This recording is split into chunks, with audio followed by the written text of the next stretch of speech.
Good morning, it's Thursday and welcome to Summer's Way of Life.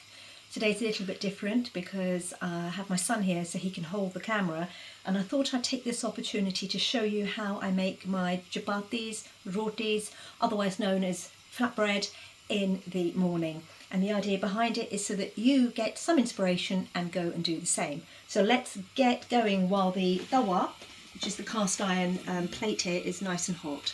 So first of all, I've made a dough here. I did that earlier today with chapati flour. This is a wholemeal chapati flour, water and salt. You can see the consistency of it. And what I do then is I have a separate basin here with flour. I dip it in, and I'm really messy when I cook, but it's okay, it can be cleaned up.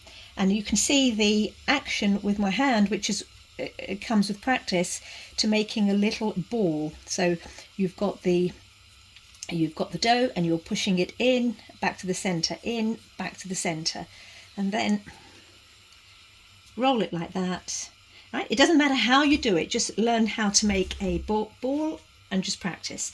Right, so here's two I made earlier here, and now I'm going to put it on the hot plate for a chapati, dipping it in the flour, flattening the edges because the edges always end up fat, and I'm using the end of my hands. You can see this section of my hand, and the other one is just manoeuvring it around, right, like that. It's got plenty of flour. Shake off the excess.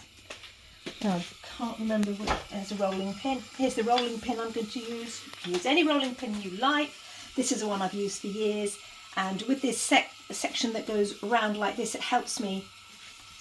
It just makes it easier when I'm rolling for the actual dough to circle itself round, and this comes with practice. You don't have to do it like this. Okay, all right, that's that. Now the rest of it is actually lengthened and turned into a larger circle with my hands. This also shakes off the excess flour. Once again, it's just for you to watch, get some inspiration and have a go. I'm going to put it onto the hot plate like that. And while that's doing its thing, I'm going straight over and preparing the next one, which is a value on time and of course a value on energy as well. The gas there. Now, as you can see on the hot plate, the colour's changing, and I'm going to turn it straight over. You might want to use some kind of kitchen tool to help you turn it over. I've got cast iron hands because I've been doing this for years, and I'm a gardener, as you know. So the next one is being prepared like that, as you can see. And then I'm checking on this at the same time, and very soon I'll finish that off. Whoops, made a little mistake there, but it doesn't matter. Right, so now, because the handle's fallen off of this, I'm going to use a tea towel to hold it. And I'm just going to finish off the edges on the naked flame. You don't have to do this. You can use a clean tea towel and just press on the chapati into the centre of the hot plate. Turning it over to cook the underside of it, and you'll see, hopefully if it's been rolled well, it starts to get nice and puffy. Yeah, normally it would turn into a ball. My mother's always turns into a ball. Some of mine do. It's just practice.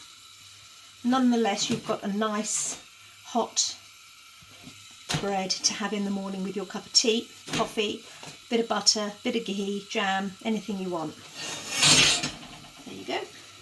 And then that's going in there, like so.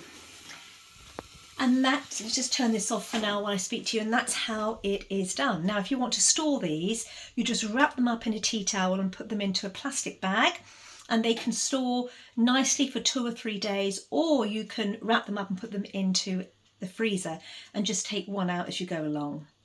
Hope that works for you, and don't forget to read the notes below a bit later, and have a lovely day.